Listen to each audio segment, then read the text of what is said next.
All right, welcome to Coach Muss. Curtis, start us off, please. Hey, Coach, when we talked to you the other night, you said you hoped you might hear more on TB within 24 hours or so. I guess what's the latest on the ankle and how he's moving around? Yep. Severe sprain, will not participate in anything that we do today. Possibility of him going on an underwater treadmill to walk tomorrow. So not a glowing report. It wasn't something that he just woke up the next day and felt fine. Still got some more days before we play, but unable to to shoot around or anything today. And I had a two-part question for you, if that's okay, on the net rankings. I know they change every day and everything like that, but what was your initial reaction when you saw where you guys debuted in that? And then is that something where you might assign a staff member to and say, hey, figure out how this formula works? That way we have an idea with all the fluctuations. Yeah, I mean, you guys don't want my reaction. And it's way too early. So to me, it's irrelevant. We have a whole SEC schedule that's going to determine a lot for a lot of us, just as all of anybody that we've played. I mean, once you get into conference play, so yeah, it is what it is. We have a game Saturday. That's really all we should focus on. I mean, people start talking about March Madness and well, I don't know what it is, December 5th or 6th or something like that. And people, I mean, there's a lot of stuff that's going to happen. So it's, gives you guys something to talk about and gives something for me to be in a bad mood about. Scotty? Eric, this may sound like a silly question, but going back to his final games at Temple, Caleb has scored 20 plus points in a game more often than he hasn't. What have you observed in your time with him that makes him a gifted offensive player? A couple things. One, can get a shot off real quick, can elevate over people. And if you crowd him, he's going to take the ball to the basket and draw free throws attempted. So when you have a guy that can shoot, dribble, and draw FTAs, really, Scotty, I mean, it makes him really hard to guard, and he has deep range. So I think all those things, factor into his ability to have an impact on the game offensively. And then secondly, how do you view maybe the matchup in the front court between you guys and OU? Yeah, I think when you look at Oklahoma, and your question, Scott, is about up front. Obviously, number 10, Godwin, is a guy that plays really hard, really good around the rim, loves to set screens. He's a dynamic rim roller. Their point guard, number 12, loves to throw jump lob passes to him. The other center, Hugley's, can make threes. He made 4 threes against USC. He's a good post player with his back to basket because he's got good weight, good size. And then obviously up front, Moore is a really, really active player. Is the front of their little diamond press. He can guard 1 through 4. And then they come in with Soares. He's another athletic guy. So I think when you talk about their up front guys, those are the 4 guys that you're talking about, and 2 of them super, super athletic. The 2 guys at the 4 spot for Coach Mosier, and then obviously the 2 big guys. They have 2 different games. I mean, Godwin's really good at going vertical, and then the other center's a guy that can make threes and can also post up with his back to the basket. Jackson? Eric, Layden Blocker, you've obviously trusted him to play, but when you talk to us, you mentioned there are still some things he has to work on. What's he like as a student of the game when you're kind of going over with him what he needs to work on? Is he a gym rat, a film junkie? Just what's he like as he learns what you want from him? Yeah, I mean, I think that well, first of all, I mean, he's got a full class schedule with not much online. I mean, so that's I think when some of these questions are asked, or just for the general public, it's a little bit different with maybe a grad transfer that might have more classes online. But when a freshman, I mean, they got, full class load, and most of them are in person. So their timeline is a little bit different than some other guys that are upperclassmen with more online classes. So he is a student of the game. He does like film. He does ask the coaches question. He does know his scouting report. So all those things, I think, we're really happy with where, Layden is. How pleased are you with kind of the early uptick in 3-point shooting from last year? It's a decent improvement, but do you think, there's even a higher ceiling for you guys there? Yeah, I mean, I think certainly I would hope that we're gonna even shoot better than we have. Davenport's a guy that we see it every day in practice. I mean, he should have a higher percentage than he does. I mean, Devo Davis last year in SEC play was incredible from 3-point range, and I think he'll shoot a higher percentage, just like he did last year as the season progresses. And then the other guys have done a good. T. Mark is such an underrated 3-point shooter. I mean, people want to back off him. Thank you. And then if you crowd him, he's got a quick first step as well. And obviously we've discussed Battle. And then L. Ellis is going to, I think we have 3 guys on our roster that career-wise are much better 3-point shooters than what they've shot in a small sample size thus far, those being Devo Davis, L. Ellis, and Davenport. I think all those guys. But Brazil, as good a pick and pop players as there is in the country right now, as far as somebody at his size, Battle shooting at a high level. And we certainly like the fact that, we're also one of the best free throw attempt teams, in the country as well. So if you can mix up 3-point shooting with dribble drive, attacks to the rim, I think that, that's a positive for us. And certainly we have to get a lot better defensively. Hutch? Yeah, Coach, you mentioned after the game, T. Mark only missing the one game and how impressive that is. I'm just curious, how important was it for him to play in that game to maybe knock off a little bit of rust before playing Oklahoma this weekend? Well, I think, Hutch, that was the decision that we had to make was, do we only use him if needed, or do we let him get back in the flow with his teammates and not have too long of a layoff? And obviously we went with the decision to play him. And, I think it's a huge positive for him and for the team, because we won a big game against Duke without him. And if we would have gone into this Oklahoma game without him playing in the last 2 games, I think it's a rhythm, it's a flow game. And I think it certainly gets effective now that he's back. We all understand the roles and everything a lot clearer with him back in the lineup. And I know Coach Ruda handles the scheduling stuff for y'all, but this game, I guess with Oklahoma coming into the SEC, the game in Tulsa is going to go away. But would you like to maybe see a different opponent there? Like, do you like a neutral site, series like this that you have with Oklahoma? Could you see it being replaced with another team moving forward? Yeah, I don't know what team that would be. A lot of people say they like to play it, but then, when you try to present dates, it does all of a sudden it doesn't really work out. So, who that would be. I think that this series was started because of a relationship between Lon Kruger and myself, because I had worked for Coach Kruger. Once Coach Kruger left, have incredible respect for Porter Moser, but we weren't really sure that it would continue. And then I think really administration took over at that point. And this game is probably being played now. That Coach Kruger and I, the agreement that we had, that obviously that leaves, but I do think administration liked this game, and that's why it's being played. So I don't know, maybe administration will like another game that I don't know about in the series, which is totally cool. Or we just have to go out and we've been a little bit more aggressive.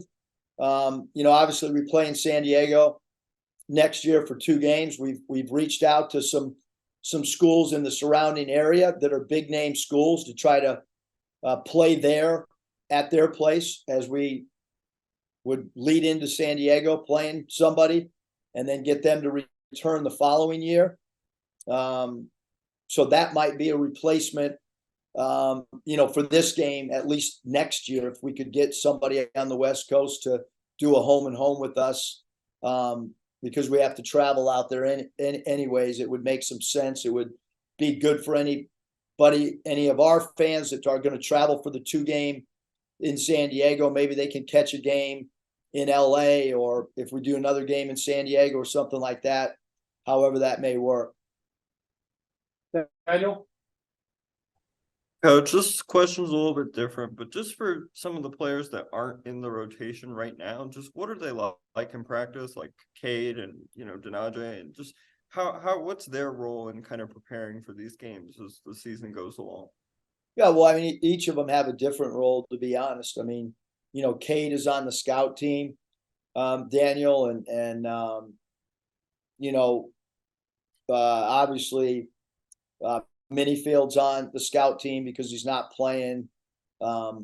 Lawson is on the scout team because he's not playing, and then guys like D. Harris and JP and Bay, those guys are getting reps in like everybody else, and you hope that anybody that isn't playing significant minutes is going to have great pre-practice and post-practice.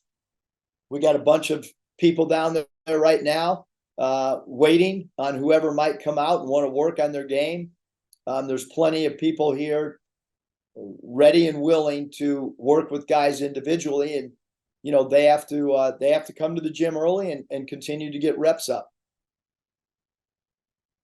Bob? Hey, Eric, this is actually a question Nate wanted me to ask you, and I was kind of thinking along these lines too. Is there added significance to this game Saturday because OU's joining the SEC next year?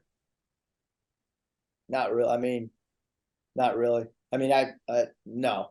I mean, we whether we were playing Texas or, I mean, look, they're a really well coached team. It's great they're coming in the league. Proximity, all those things make a lot of sense. But I'm not looking at Saturday's game and not for 1 second and saying, oh, wow, they're coming in the SEC next year. How are we going to play this game? I mean, I don't really care that they're coming into it at all. It's And then, I'm sorry, was there something else you wanted to say on that? That's good. You need to just shut me off. Oh, okay. Well, I don't want to do that, but and then this is a coach's vote, not the media, but the coaches picked in the Big 12 picked OU to finish 12th. Of course, I picked BYU 13th, and I think they're combined like 16 or so. But OU hadn't gone to the NCAA tournament in a couple of years. Obviously, pressure's on. They brought in a lot of transfers. Kind of, what do you see from their team? And they seem like they're one of the surprise teams in the country.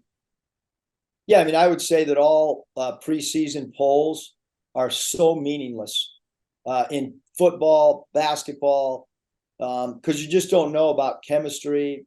You don't know how pieces are going to fit together. Everyone's rosters are fluctuating. I love what Coach Moser's done. I mean, I think he's done an incredible job. They have some returners that are key pieces, like their point guard 12 and 10 and 3 is much improved at the small forward spot. So those 3 primary returners, and then they add really, really good pieces like number 2, McCollum at the off guard or point guard. He's kind of a combo guard who's a dynamic scorer who can really shoot the ball off the bounce. Moore is a guy that's played at Georgia Tech for 3 years. He's an energy guy, plays really hard, loves to dribble, drive middle, crashes the offensive glass. So they have good physical strength and good physical athleticism at the small forward, power forward position. Really solid 3 backups. So I mean, they have a really, really solid 8-man rotation. I mean, he's got a great team, and so does BYU, by the way. Both those teams are really good, and and the preseason stuff is, I mean, I don't know how anybody can have a true gauge when, as coaches, we don't even really know our team, I don't think until the end of December. I think teams are still trying to figure things out. I know that Coach Daly always used to say in the NBA, you figure out your team about game 50. So I don't know how anybody could figure them out, before we've even played a game or anybody's even watched a team scrimmage. That's kind of what a wild, I don't know what word to use, but I knew they were going to be good. I thought their transfers they got were really good players, and I thought their returners were really good players. And I know he's an awesome coach. So yeah, that's a recipe to have a good team. Obviously, an undefeated team and a ranked team. It's a game that you got to bring your A game to compete with Oklahoma. And then hopefully TB will be okay. But he's your leading block shot guy, and Chandler's done well. Makhi, Layden had blocks the other night.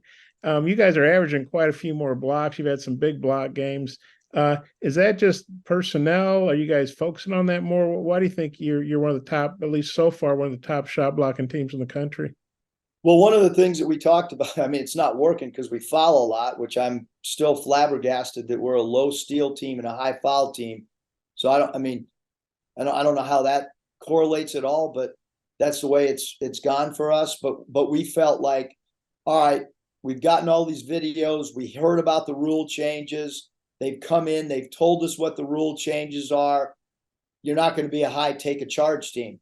So if you're not a high take a charge team, you better be able to alter shots through blocking shots. So yes, I think philosophically, based on the fact that the referees and the NCAA told us, hey, dribble drivers are going to get rewarded, and maybe the defense, it's going to be a little bit harder to take charges. I think it affects the way that you do things on both sides of the ball. So if there are not going to be as many charges called, you better block shots and have great verticality.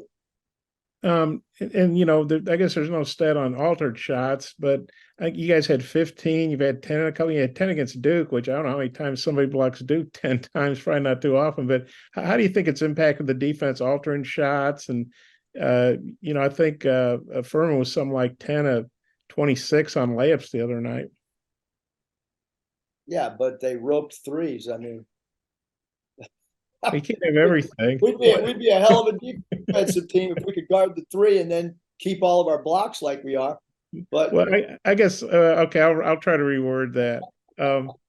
How do you think you guys have done in terms of altering shots and protecting the rim? Not just blocking shots, maybe altered shots. That doesn't show up in the box score necessarily. Yeah, no, I mean we've done a great job. Not only the obvious guys at altering shots, but Davenport's had some good blocks. And certainly you mentioned Layden, but I mean, we do work on it, Bob. I mean, rear view mirror contests become very, very important for us. It is something we drill. It is something against Oklahoma that we're going to have to be good at. Their guards do a good job of snake dribbling. Their guards, for the most part, keep their dribble alive more than other guards that we've played. So, we're going to have to protect the rim like our interior people are. And then our guards are going to have to continue to pursue the ball, in pick and roll situations for sure. I think OU's like plus 9.5 rebounding, and Furman had 15 offensive boards. The other, I'm not telling you anything you don't know, but what do you think about the rebounding matchup? What do you guys got to do to stay on the boards with OU? Yeah, Oklahoma's a great rebounding team. I don't have any of the numbers in front of me against, teams like Duke. I don't have the rebounding numbers with UNC. I know we did a good job against Baycott on the glass. I thought we did a good job against Purdue and Zach Edey on the glass. When we've had to rebound the ball, we've done a good job. That doesn't mean we're going to do that on Saturday. But I think that we did a poor job against Furman in two things that were a key part of the scouting report. That was guarding the three and dominating the glass. We were supposed to dominate the glass, not barely win it, and we didn't do that. So, Why that was, I'm not sure. But if they don't come to rebound, or we don't come to rebound against Oklahoma, it's not going to be a close contest, because they go to the glass. Both centers go to the glass. They have what we call flyers on the wing, that if you block them out, you can pick up some fouls on them too, because they crash so hard. So blockouts, double blockouts are going to be important, but they're aggressive going to the offensive glass. And if we can get defensive rebounds, we do want to try to, play with a decent pace. So defensive rebounding becomes really important for your transition game as well. And if somebody's as aggressive as Oklahoma going to the glass, you got a defensive rebound 1 through 5. Yeah, watch just one more. I watched that game last night on ESPNU, and Providence took a lead in the second half, and then OU just blew their doors off. Ended up winning by 21. I'm sure you watched that or seen tape. What was your thought on how they really put it on Providence? Yeah, I thought that a big key to that game was shot selection. If you settle for long threes, that's going to ignite a transition game. And they have 2 guys that are point guards, in my opinion, that play a lot of the game together, and they get out in transition, and then let their wings get out and run. And Providence has had a great year thus far at 7-1, and had beaten teams like Wisconsin. And that shows you how good Oklahoma is. Like, they're for real. This is not just a, first third of the season or first fourth of the season. This is a really good team that's going to be good all year. So yeah, we got to play really well because Providence was, they were up 1 or down 1 with 14 minutes to go. So it was, through 25 minutes to play, it was a 1 possession game. And then that last, really 12 minutes of the game, Oklahoma did a great job opening up the game. All right, Coach. Thanks for your time. I appreciate it. I'll get one more question, just so you guys think I'm a nice guy, since Mike stopped it. One more question. I was going to say I vote in a lot of polls, and my feelings are kind of hurt. I wasn't talking about you. You can vote in the Big 12. The mindset of the team, about this opportunity and maybe the importance of this matchup on Saturday. Just take every game as one game at a time. Coach always preaches that we got to respect our opponent, no matter who they is. It could be Purdue, Duke, ODU. We got to respect them every night because they're every player is good in this NCAA league. So we just gonna take it one game at a time and continue to listen to Coach on the game plan, on how to beat these next coming games we got going into the SEC play. So I think that's a best plan for us. I don't know how far you guys have gotten into scouting report on Oklahoma yet, but what do you make of them as a team so far, and maybe specifically, your matchups there in the front court? They're a good team offensively. We do know that they've added some athleticism and strength at the guard spots and stuff like that. So Coach has done a good job of getting us ready, preparing us with film of guys and stuff like that. And we just gonna continue to abide by Coach's rules. Once he makes certain rules, like to certain players and stuff. So we just gonna follow the game plan. Scotty? God, that kind of leads me into my question. How do you feel like you guys have followed the game plans in kind of each game this year? We've pretty much done a good job up until like UNCG. The plan was like to not let them shoot as many threes, and players are good, like Coach said, in this league. So a couple guys got hot. Pretty much for the most part, I think we've done a good job. And also, like, we probably had a couple of days of preparation while we was in the Bahamas, but no excuses. We still got to be prepared. I was looking at some of Oklahoma's numbers earlier. They finished really well at the rim, I think over 70%. Like in your mind, how do you keep this team or any team that's good around the rim from being effective at the rim? It's going to take good rim protection, good on-ball defense, all five guys, good nail help, as we call it, good stunts when the ball is kicked out, good X outs. I think it's going to take pretty much everything to win this game. But a tremendous job by like bigs like myself, Chandler, and Trevor Brazil with the rim protection. And the last thing I have, you've played in BOK Center against OU before. What is that environment like to play in, and what do you remember about last year? I think you played really well last year. I think with 4 assists. It was a great environment. It's like, I mean, it's just another game for me, but it was a great environment for sure. I definitely liked it. I felt the atmosphere. It was like pretty 50-50 with Arkansas fans, Oklahoma fans.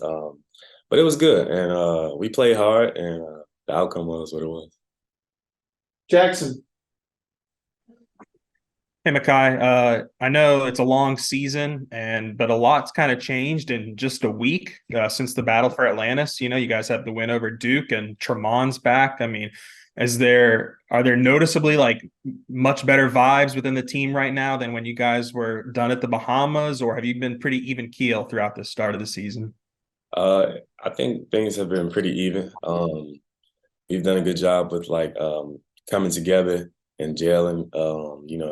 I think the Bahamas really helped us in terms of like togetherness and stuff like that, and being all in. And yeah, we've been pretty tight. What's the emotional boost just been like having, Tremon back with the team, and it was a scary fall, but he really hasn't missed too much time. Uh, Extremely excited. It wasn't nothing bad. You're talking about his ankle, right? Come on. Man, I'm thinking you talking about Trevor Brazil. Oh man. Tremon, that was a scary fall. I thought you was talking about Trevor Brazil, but we all was sad. A couple guys was crying on the bench and stuff like that. Even the UNC fans was asking about him, and we was letting them know that he was okay. I even sent the text to our trainer that to see just to check on him, any type of information we can get. But once he texts, we all love the message. We all text him and stuff like that. And it's kind of scary seeing him the next day in a wheelchair. So we just had high hopes for him and said our prayers and stuff like that. And I'm glad he's back though, for sure. But you got a question? Bob? Yeah, so to stay on the teamwork theme, like you say, he was on a wheelchair. I'm sure that was a precaution, but he probably couldn't move around very well. And then to think like about 10 days after he's in a wheelchair on your flight home, he's out there playing, 20 plus minutes. And just how impressive is that? And Eric said he showed up every day to practice in his gear, even though he wasn't going to practice. Just kind of what I just wondering your thoughts on that. Definitely showed toughness. I like that a lot. I kind of figured that he was that type of gritty player. I kind of like it, honestly. It definitely showed me a lot. It showed the team like he has toughness, and he despite anything that happened, he wants to be with the team. So I was definitely impressed with that. And then I know he, maybe he didn't play as well the other night as he normally would because he's, missing practice, and I'm sure he's still going through stuff. But what'd you think of the way he played, and then maybe how much better he could play, maybe looking more like his old self on Saturday? He gonna get back into it, getting the flow in the game. He definitely said it definitely was a hard fall. He definitely didn't look like himself, but he'll be back. Another thing on the block shots, obviously you didn't have, Trevin for most of last year. Of course, then you lose your brother. He had a ton of blocks too. And then Chandler's blocking a lot. But what's it mean, to have TB? Hopefully he's okay for Saturday, but, moving forward for the season to have him and then Chandler's addition in terms of the block shots. It's definitely something that we preach. Like I said, something that we set the standard from last year. So for them to have that same type of mentality is definitely good for the team.